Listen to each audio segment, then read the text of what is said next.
focus on an unlikely pair, unlikely neighbors, unlikely friends sharing an unlikely disease. Who would have thought that two people who were neighbors, who were friends, and who come from different walks of life would actually end up having the same disease, a brain tumor? How did they cope with that? One's a football player, one is a journalist, but together they conquered what nobody thought they could. We're going to talk to Donna FRANCAVILLA and Gary Burley, and we're going to talk about a book, but mostly we're going to talk about their lives and how they got close in sharing this one disease. I'm Sheila Smoot with Rhonda Robinson, and this is Focus. Hi, I'm Sheila Smoot. I'm Rhonda Robinson. And welcome into Focus, where we try to focus on all things good and declutter your life, help you live a healthier lifestyle by just being you and doing the things that you wish to do. Yep, and today we wish to have some adult beverages at 5:30 in the morning. So there's that.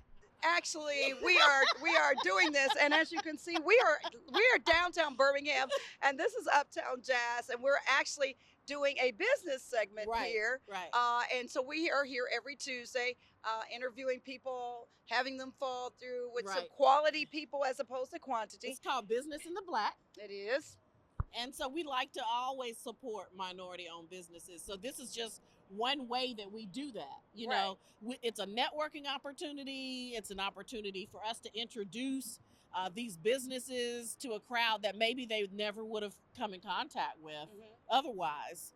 And so we'll be here a couple of times for a couple of shows. Yeah, we will. We'll be filming down here, and it's just such a beautiful day that we decided to take our show on the road and take our show outside, and so that is why we're here. But Business in the Black is every Tuesday. It's a networking session, and you could just come down here if you own a business, small business, want to be in business. There's some pretty high-enders here who will talk to you about how to get that started. And it's, as you can see, they're casual conversations. Shout out to Bad Boy Butch. You're going to see him a little bit later in the show. Okay, I'm excited about all of that. Maybe I'll do a line dance.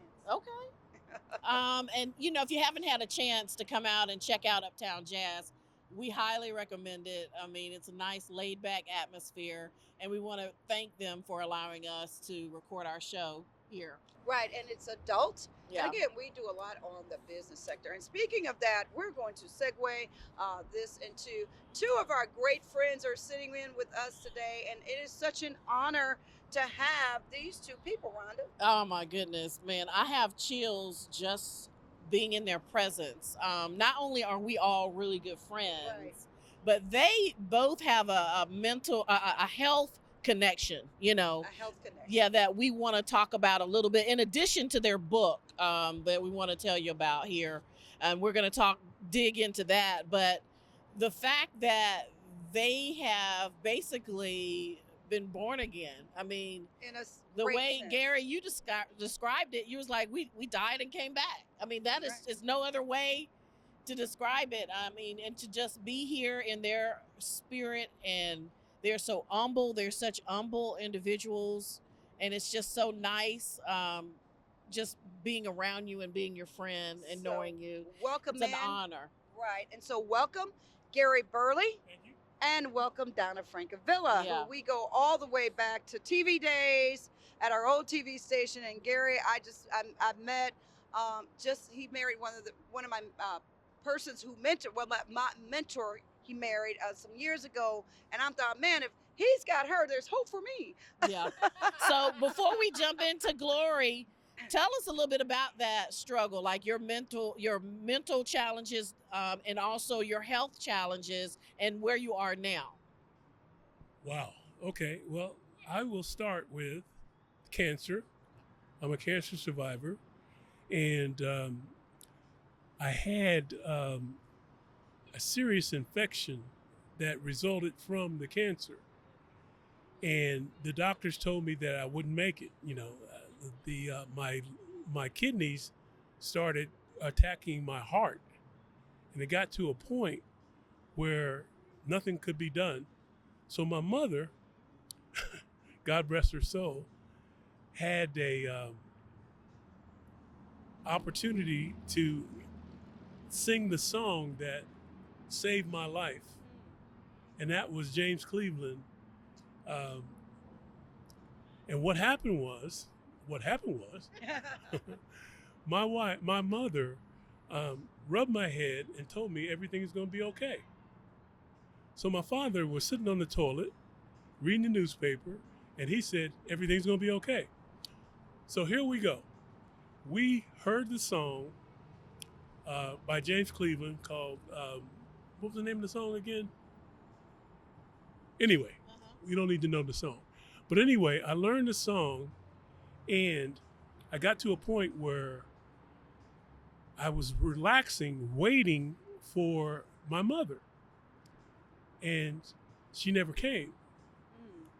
But the doctors, 12 doctors were in the room, and they said there's no infection left. You're going to live. So, Peace Be Still was the name of the song. Still, I love Oh that. my goodness. Wow, James that's a Cleveland, Peace Be classic. Still. So anyway, Wow. I wake up the next day, and my wife, who's sitting at the foot of my bed, as she worked for Alabama Power, keeping the lights on for the country, and all of a sudden she says, "Honey, why would you think your mother's here?" And I said, "Well, she was there. I smell her perfume." And all of a sudden, she came in and said, "Your mother's been deceased for 25 years." Wow. And the song, Peace Be Still, was playing in the room. So I figured something's not right. You know, the doctors say everything is okay. We can go home, this and that. And my cancer was healed and my infections were healed. And I want to tell everybody out there that has any kind of disease that they want us to take care of, they have to be strong enough to take care of what they need to do. They need to take blood tests. They need to do whatever it needs to do to create awareness for these diseases. So, make a long story short, I'm healed.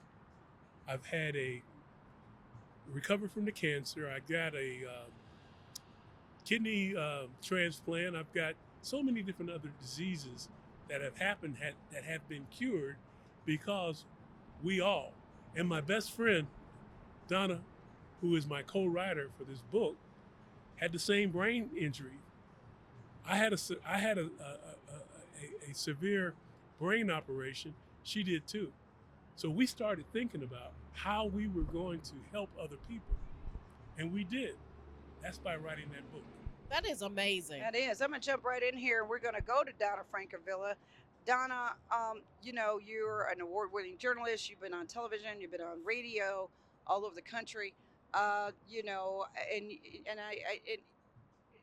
you two are neighbors. Yes. Live in the same community. I've seen you at many of the events.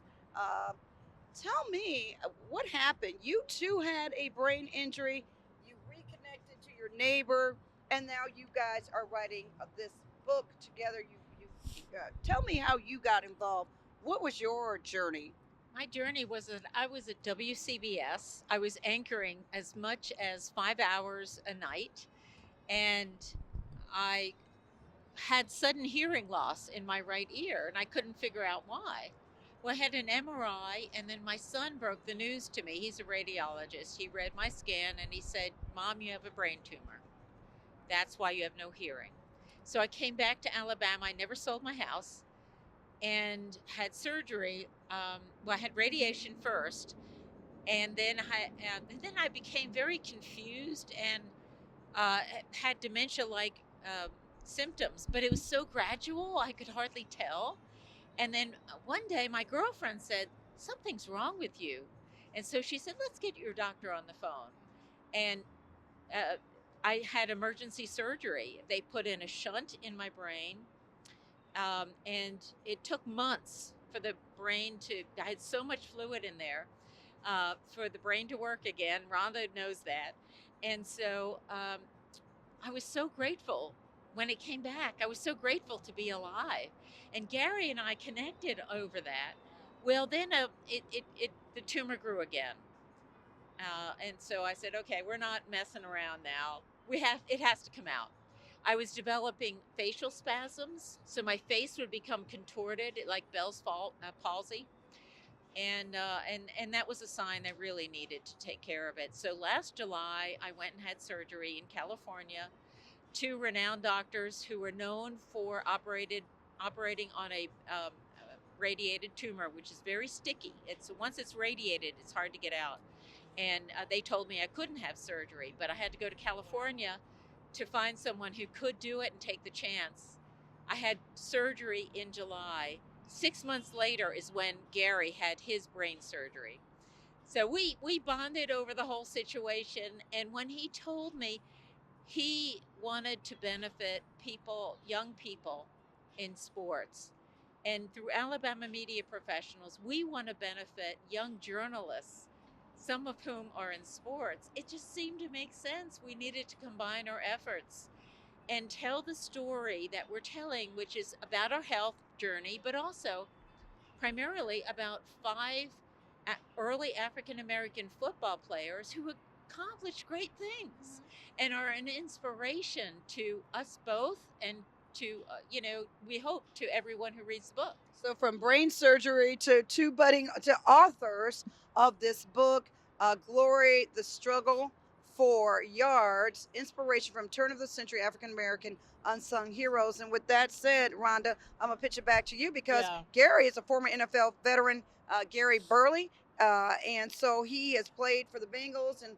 he's been around sports. He started Pro Start Academy. That's when he's done a lot for children. So to have the two brains come together around sports, it's just intriguing to me. It is amazing. And so I do want to give you an opportunity, Gary, to talk about the struggles, because obviously we celebrate you and you deserve every bit of that, but we know it wasn't easy. No, it was not easy. Glory, the Struggle for Yards is about the first African Americans that played in the National Football League. And one of my good friends that passed away previously wanted to start writing this book and doing a exhibit at the Birmingham Sports Hall of Fame. So unfortunately he died, and I got sick again and sick again and sick again, and then I decided we're going to write this book. So to make a long story short, Dave Smith, my good friend, rest in heaven, we decided to write this book. It's Donna and I and Ralph and Valencia. And here we are right now. We're telling the story of the first African Americans that ever had anything to do with the National Football League. And that's how it came together. What were some of the struggles, though, the racism, the different things that you may have had to overcome during those early years? Yeah, was it tough? I mean, back then, what were some of the scenarios you ran into? I mean, you got these guys that not only were having issues, but some of them survived slavery. Some of them made the National Football League what it is today. And the racism and all the other things that prevented them from doing what they're doing today, doing what they're doing now, we have to look back on those times where before football was out there, we had nothing to do. And I just praise these guys because of the struggles that they've had. They went through everything they could possibly go through. The discrimination, the fighting, the whole 9 yards to play football. And they survived by $15 a day to play football compared to the $50 million that they make now. The Jalen Hurts contract. I'll just bring that one up. $15 a day. And then, 2 games. For 2 games. Wow. Yes, and he was exhausted. And he had to play baseball on the off season because he had no money. A lot of the players had to play 2 sports in order to survive. Wow. And they were the very first professionals. They were fantastic. There was one player that went to Brown University and played against Harvard and Yale. If you could believe that, like 25 years after the end of slavery, He was out there on an integrated football team and, not intimidated, going for the goal. Now, Donna, because Gary is a former professional athlete, you're a journalist, and seeing these, and I love sports. Went to the Final Four. I love sports. And, seeing that and hearing this, what Gary's saying, being able to put that together and collaborate. Did you ever think, 'cause just hearing what you guys are saying, I never would have thought that. I did an internship in 1981 with Bryant Gumbel. I was the Wow. only girl on the set. Oh. Only girl on the set. And I the can only pages, imagine. I know. Barbara Walters was out there, and that's about it. And the pages were told, don't even send your tapes out. You'll never see a female anchor the sports. Really? Yes. I had a sports intern. I come from sports. It's kind of weird. I got here. I come from sports. I got here. They're like, Jim Dunaway, you ought to be watching this. Yeah. Hello, Jim. Hello, Jim. We both know Jim Dunaway. We work with Jim Dunaway in sport. He was sports, but That's right. yeah. But so we've come from that to today, having women not only in sports, but women of all colors, and so we've made good progress. We have more to go, we have more to do, but we're getting there, and I've been blessed to see this in my lifetime. Now, what's really interesting is that, now this is how God works, okay? So when I was in the broadcast booth and the NBC booth, Gary was playing football. You're kidding me. Not kidding. And You Byron, didn't know each other then. we didn't know each Okay. other then. And Byron Day was the sports anchor who was on the field. He's now in Mobile. You're kidding me. What are the chances the three of us would end up in Alabama? This book is blessed. It was meant to be. It was meant to be. Yeah. Yes. Absolutely. And now Great. you are highlighting individuals that we probably never would have learned about otherwise. We're going to learn about them right now. We are telling the story of the first African Americans that played in the National Football League. And that's huge. I can't believe that these stories haven't been told. But we're going to do it now. So tell us when we can expect the book, where can people find it, all of that good stuff. Well, we're about to publish it, Okay. and we're self-publishing so that we have a little more control. And you can find it on Uverse, but we don't have a publish date yet, or a link for you yet. We will So- get it. Hopefully, we can give it to you in the future. How long did it take you to put this whole collaboration together? I'll start with you, and then Rhonda, you can start with Gary. I started editing it, and then I started rewriting and doing more research, and I couldn't believe what I was finding. I was finding a lot of information about these guys that were great. So we started out, we narrowed it down from about 30 players to 5 of the most, we felt, significant ones.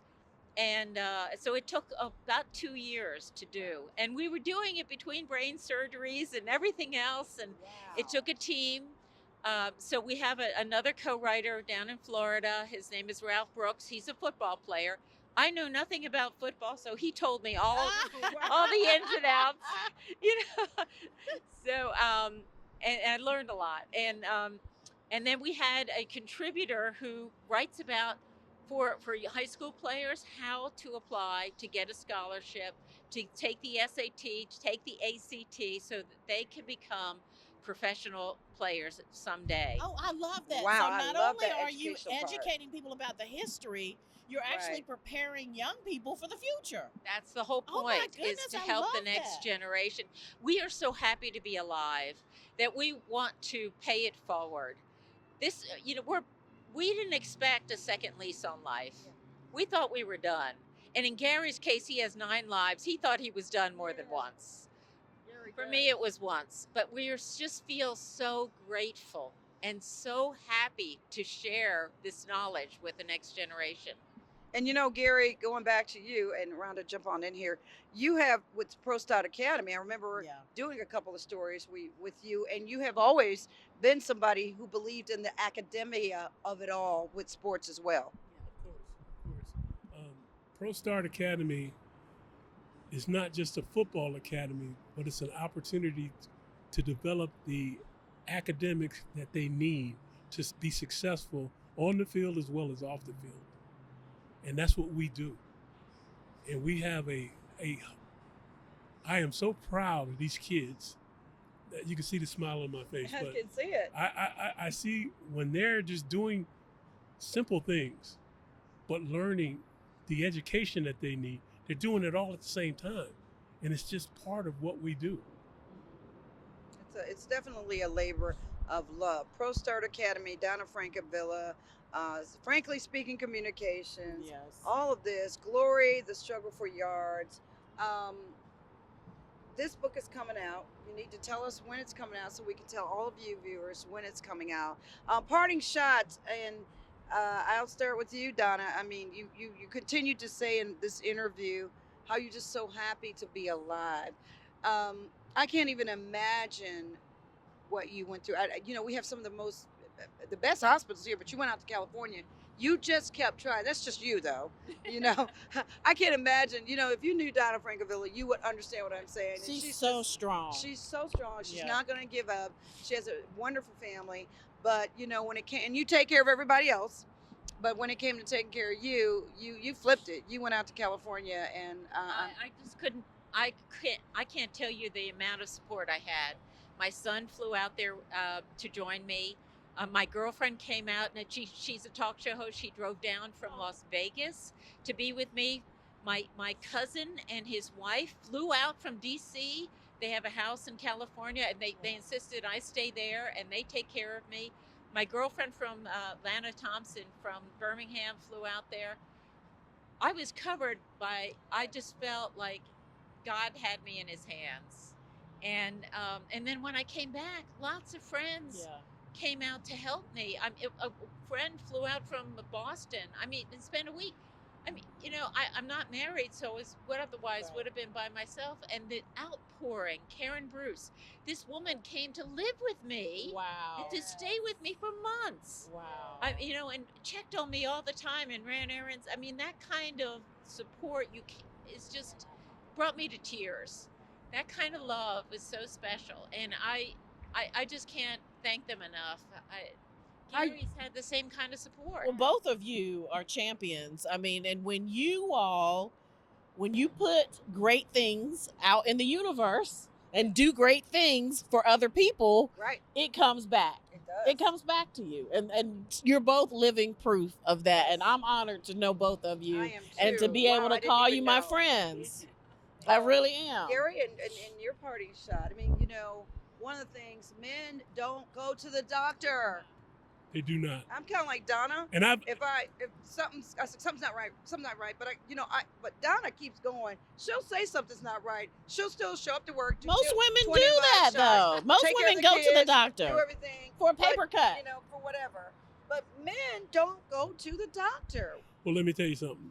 My boo, my wife, Oh yeah. she always goes to the doctor. I had a swelling on my knee that wouldn't go away. And she said, you need to get to the doctor. That was the first sign of the cancer.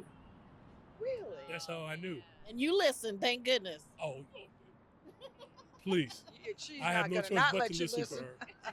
Smart probably man. dragged you. But of all the diseases and that I've had and the health issues that I've had, she's always been with me 100% and taught me what I need to do instead of being one of those guys that, I can get over this, I can do this and that. I'm going to the doctor. I don't care what happens. Creating awareness is something that we have to do for everybody. And blood tests are something simple. All you have to do for cancer, for kidneys, whatever, a blood test is a simple thing. Wow. So guys, keep in mind that you need to just get a simple test to figure out what's going on with you. Right. And then if nothing's wrong, hey, okay. Okay. Yeah. But get started first. You gotta start somewhere. Can I mention one thing? Yes, Yes. ma'am. Because my face was so contorted and I was spasming, I'm running for the Ms. Senior Alabama contest And she's gonna win. because I'm so happy that I can walk in high heels again and I can smile again. And Alabama Media Professionals is sponsoring me, and they have, and you know, you're vice Yes. president, and they have supported me, and it means so much to me. And so on June 10th, I'm going to compete, and fingers crossed that I will weeble and wobble, but I won't fall down. Ladies and gentlemen, thank you, Donna Francavilla, Gary Burley. We cannot thank you both enough. Godspeed. I'm so excited, Oh my happy that gosh. you're healthy, and I just know you got a long, long life to live because you can't slow this one down, and this one might knock you over No. on a football field. So, we thank you so much for being our guest Thank you today. so much for Yes. having us. Thank You know, you. people who just Right kind of on. make you feel good. They do. These two. They make you feel good. I'm Sheila Smoot. I'm Rhonda Robinson. Man, I had a good time. I did too. I had a good time Yeah. getting to know these two all over again. Sorry, I didn't expect that. Did you? I did not. You think you know two people and you learn so much more Yeah, they work during well. this focus show. Yeah, Gary always smiles, and Donna's always smiling. Donna's always working. Gary's always working on something. Always. And who knew? Who knew? That they would connect in this way. Right. Talk about turning a negative into a positive. Like, Right. this is amazing. And the two people who had a brain tumor, you would never know it. But you know what? I think they gave some good advice. Men, go to the doctor. You know, women, listen to your bodies. I think we all can attest to being Right. that. So Right. how about this? I am Sheila Smoot, and I want to issue a toast because, as Rhonda says, it is It is what? 5 Oh, o'clock. 5 o'clock somewhere. Yeah, we're here live at I've Uptown obviously Jazz. had too much of And this. we had a night show tonight, so we decided we're going to toast to life, folks. Don't forget, stay focused, stay healthy, and stay happy. Everybody, you want to toast to that? Yes. All right. Yes. All right. Cheers to you. We'll see Cheers. you next week.